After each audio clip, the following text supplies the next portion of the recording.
আসসালামু আলাইকুম। আজ এই বিতর্কিত বিষয়টা নিয়ে এমনভাবে কথা বলবো, উম, শুধু এটাই শিখবেন না, পাশাপাশি এই ধরনের আরও অনেক শব্দের উচ্চারণ আপনি নিজে নিজেই করতে পারবেন এরপর থেকে। অবশ্য যদি ভিডিওটা শেষ করতে পারেন, কারণ আমাদের তো এখন আবার টিকটক ব্রেইন হয়ে গেছে। মানে প্যাশেন্সটা এত কমে গেছে যে যে কোনো কিছুই একদম মানে এন্টারটেইনিং না হলে আর ভালো লাগে না। তো যাই হোক, যারা একটু শিখতে চায় তারা যদি এই ভিডিওটা শেষ পর্যন্ত দেখে তাহলে আশা করি এরপর থেকে আর এই সমস্যা তো হবেই না। সমস্যা হবে না বলতে, অনেকেই জেনে ফেলেছেন এর উচ্চারণ, কিন্তু সেই জানাটাও কতটুকু শুদ্ধ আজকে আমার বিশ্লেষণে হয়তো বা নিজেকে আবার একটু যাচাই করতে পারবেন। তো তার জন্য অবশ্যই একটু প্রমাণের দরকার, কারণ আমি যা বলবো সেটাই যে ঠিক হবে আর অন্যেরা যা বলছে সেটা ঠিক নয়, এটা তো আর মেনে নেওয়া যায় না। কারণ যে কোনো প্রশ্নই, আপনাকেই যদি কোনো প্রশ্ন করা হয় আর আপনি যদি তার পেছনে কোনো যৌক্তিক ব্যাখ্যা দাঁড় করাতে না পারেন, তাহলে আপনার উত্তর কিন্তু সঠিক হলেও সঠিক বলে ধরে নেওয়া হবে না। সুতরাং বুঝতেই পাচ্ছেন যে মোটামুটি প্রমাণ দেখানোর চেষ্টা করব যে কেন আসলে মানে আমি যা বলছি এই কথাগুলো ঠিক, এবং কিভাবে এই একটা শব্দ শিখে এর পাশাপাশি আরও অনেক কিছু নিজের মতো করে করা যায়, এগুলোর সব কিছুই আজকে শিখবেন ইনশাআল্লাহ। তো অনেক কথাই হয়ে গেল, আর কথা না বাড়াই, এবার একটু স্ক্রিনে যাওয়া যাক। কারণ লেখালেখির বিষয় তো, মানে ওই যে বললাম যে প্রমাণ দিতে হবে, তো প্রমাণ দেখার জন্য একটু স্ক্রিনে আসা যাক। স্ক্রিনে দেখতে পাচ্ছেন আমি কিছু স্ক্রিনশট নিয়েছি। স্ক্রিনশটগুলো ক্যামব্রিজ ডিকশনারি থেকে নেয়া।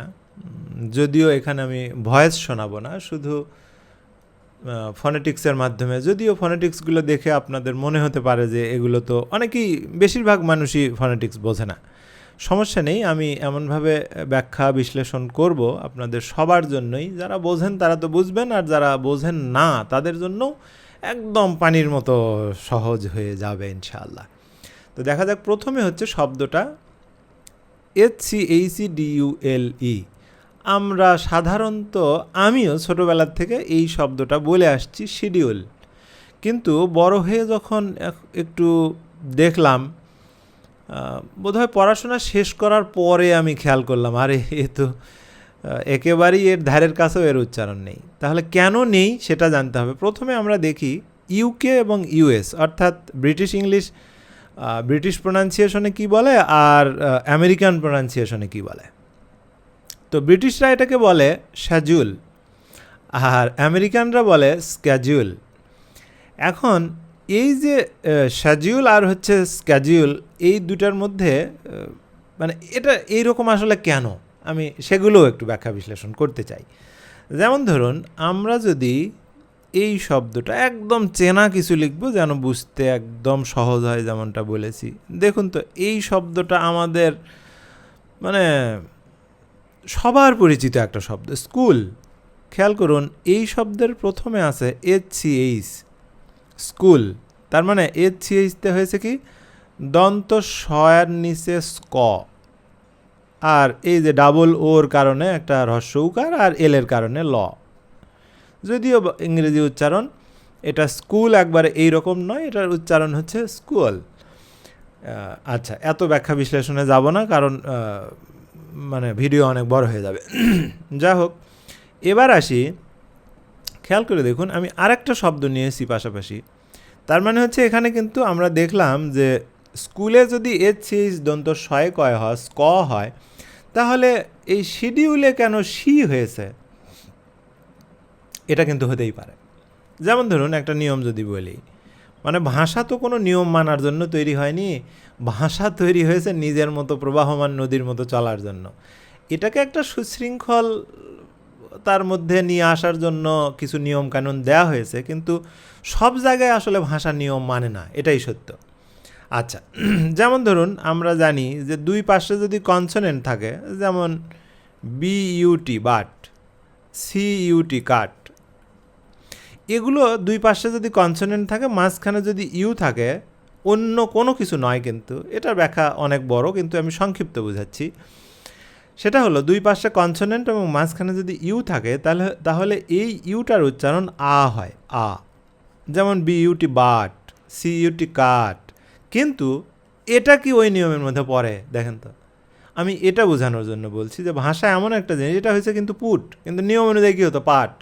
তাহলে তো জুট মানে যে পাট আমরা জানি সেখানে চলে যায়। যাই হোক, ঠিক সেইভাবে এই SCH যে সবসময় স্ক এরকম হবে তা কিন্তু নয়, হতেই পারে ব্যতিক্রম। এখানেও সেই ব্যতিক্রমটাও ব্রিটিশের ক্ষেত্রে হয়েছে, কিন্তু সমস্যাটা অন্য জায়গায়, আরও সমস্যা আছে। যেমন হচ্ছে, খেয়াল করে দেখুন, এমন এখানে যেমন বললাম, আবারও বলি, EDUCATION, এত লিখি না, এখানে লেখাই আছে। এটাকে আমরা যদি দেখি, ব্রিটিশরা এটাকে অনেকটা এডুকেশন এই রকমই বলে, কিন্তু আমেরিকানরা এটাকে আদৌ এডুকেশন বলে না, এডুকেশন বলে, অর্থাৎ জে এর মতো। যদিও ব্রিটিশরাও আসলে হয় কি, একটা ভাষাকে অন্য ভাষায় এইভাবে ব্যাখ্যা করা যায় না, এটা সম্ভব না। যার কারণে কোরআনকে কিন্তু উচ্চারণ দেখে, বাংলা উচ্চারণ দেখে পড়তে নিষেধ করা হয়েছে, কারণ তাহলে উচ্চারণ ঠিক থাকবে না, এটা সম্ভব নয়। কোনো ভাষাকেই অন্য কোনো ভাষাতে উচ্চারণ ঠিক করা সম্ভব নয়। যার কারণেই আপনি যদি, if you really want to speak like a native speaker, you have to speak with them. There is no alternative way. একেবারেই কোনো অল্টারনেটিভ ওয়ে নাই।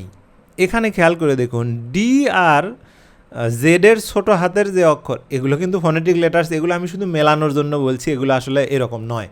আচ্ছা, তো এই যে যেটা দেখাচ্ছিলাম যে এডুকেশন বা এডুকেশন, খেয়াল করে দেখুন, এই যে ইর পরে তো তো এ, ঠিক আছে, কিন্তু তারপরে ডি আর এই যে ছোটো হাতের জেডের মতো যে ফনেটিক লেটার, এগুলো কিন্তু বললাম ফনেটিক লেটার, এগুলোকে ইংরেজি অক্ষরের সাথে মেলালে চলবে না। তাহলে কি এই দুটার উচ্চারণ হয় আসলে কি, এটা আমরা কেমনে বুঝবো? আমি যে বলবো যে এটা ধরুন জে এর মতো বা বর্গীয় জর মতো, সেটা তো একটা প্রমাণ লাগবে। প্রমাণটা হচ্ছে, এখানে আসুন। আমরা তো এটুকু জানি যে এডুকেশনকে কিন্তু সব মানুষ এডুকেশন বলে না, খেয়াল করে দেখবেন, কেউ কেউ এডুকেশন বলে, কেউ কেউ এডুকেশন বলে। তাহলে এবার আমরা একটু প্রমাণটা দেখি, খেয়াল করে দেখুন। এখানে যেটা দেখানো হচ্ছে, ইউকে অর্থাৎ ব্রিটিশ প্রোনাউন্সিয়েশনে এই শিডিউল যেটাকে আমরা বলি, সেটার উচ্চারণ হচ্ছে, দেখুন, এফ এর মতো একটা, তারপরে হচ্ছে ই, তারপরে এই যে যেটা বললাম ডি বা জেড এরকম একসাথে, তারপরে ইউ, তারপরে একটা কোলন, তারপরে এল, এইরকম। তো এগুলো তো আমরা ধরেন আমরা বুঝি না, ধরুন আমিও বুঝি না, তাহলে আমরা এটাকে কিভাবে কি করব? দেখুন, এখানে দেয়া এই এফ অ্যাজ ইন SHC, অর্থাৎ শির মধ্যে এই এসটা যেভাবে উচ্চারিত হয়, এই জায়গায় এটাও ঠিক সেইভাবে উচ্চারিত হবে, অর্থাৎ শির। আচ্ছা, আর একটা বোঝাই, যেমন হেডের মধ্যে ইটা যেভাবে উচ্চারিত হয়, এই জায়গার ইটাও সেইভাবে উচ্চারিত হবে। দেখুন, এই জাম্পের মধ্যে যেটা যেভাবে উচ্চারিত হয়, এইটাও এখানে সেইভাবে উচ্চারিত হবে। তার মানে আমরা কি দেখলাম, যে এইটা হচ্ছে এই দুটা মিলে আসলে এই যে জাম্পের মধ্যে যে, আমরা কি এটাকে কেউ শাম্প বলি? খেয়াল করুন তো, বলি না কিন্তু। তার মানে এটা হচ্ছে জাম্প, অর্থাৎ যে। আর এগুলো আর বলছি না, কারণ এই যে নিশ্চয়ই বুঝে গেছেন। এবার আসি, এখানে এটা গেল ব্রিটিশের ক্ষেত্রে। তাহলে এবার আমরা আসি আমেরিকানের ক্ষেত্রে। তাহলে আমেরিকানে এসে দেখুন, এস এখানে কিন্তু এটা ছিল এরকম, এখানে কিন্তু এসে এস, ঠিক আছে, আবার তারপরে কিন্তু কে। এবং খেয়াল করে দেখুন, এস আর কে বাংলায় আসলে কি হয়? দন্ত স, তার সাথে হচ্ছে ক। কারণ দুইটা কনসোনেন্ট পাশাপাশি তো আসলে এইভাবে বসতে পারবে না, ইংরেজিতে বলুন বাংলায় বলুন, এর সাথে আসলে ভাওয়েল লাগে। যাই হোক, এটা আবার ভিন্ন আলোচনা। তো দুইটা যখন এক জায়গায় করা হয়েছে, দুইটা কনসোনেন্ট যখন এক জায়গায় হয়েছে, তখন এই দুইটা একটা যুক্ত বর্ণ তৈরি করেছে। আর একটা উদাহরণ দিয়ে বুঝতে সুবিধা হবে। তো তার মানে কিন্তু এরা বলছে যে এই যে প্রথম যে অংশটা, এই যে এখানে দেখুন এস আর কে দেওয়া আছে, তার মানে এটা হচ্ছে স্ক্যাজুল। তো জুলটা আবার এখানেও একটু দেখি, সেটা হলো এখানে দেখুন ব্রিটিশরাও একমত, আমেরিকানরাও একমত, অর্থাৎ এরাও বলছে এটা জে হবে, এরাও বলছে এটা জে হবে। তাহলে আমরা কোন নিয়মের ভিত্তিতে এটাকে ডিউল বলি বা ডুল বলি বলেন তো? ধরলাম শ্যাজুল বা স্ক্যাজুল দুটাই আমরা ধরলাম, কিন্তু এই যে মানে জুলটা ডুল কিভাবে হয়ে গেল, এর কি কোনো ব্যাখ্যা আছে? একেবারেই নেই। তাহলে আমরা কি শিখলাম? যে শিডিউল যেটা আমরা এই ছোটোবেলার থেকে বলে আসছি, এটা কিন্তু আদৌ শিডিউল নয়, এটা হয় শ্যাজুল না হলে স্ক্যাজুল। আশা করি বোঝাতে পেরেছি। তারপরেও যদি কারো কোনো প্রশ্ন থাকে তাহলে অবশ্যই ভিডিওর নিচে কমেন্টে প্রশ্ন করা যাবে, কিংবা শুধু প্রশ্ন নয়, কোনো কনফিউশন থাকলে সেইটাও প্রশ্ন করা যাবে। মানে আমি সবসময় প্রশ্ন শুনতে পছন্দ করি। যেমন এই ভিডিওটাই বানিয়েছি, আমার এক ছোটো বোন সে বলল যে ভাইয়া এই বিষয়ের ওপর একটা ভিডিও বানাবেন, এটা বেশ কনফিউজিং, এটা নিয়ে যাই হোক। তো যার ফলে আমি এটা ভিডিও বানালাম, তার সাথে সাথে আপনারাও দেখে নেবেন। কথা হবে পরের ভিডিওতে আবার নতুন কোনো বিষয় নিয়ে, হয়তো বা আপনারই কোনো প্রশ্ন নিয়ে। সে পর্যন্ত ভালো থাকবেন। আল্লাহ হাফেজ।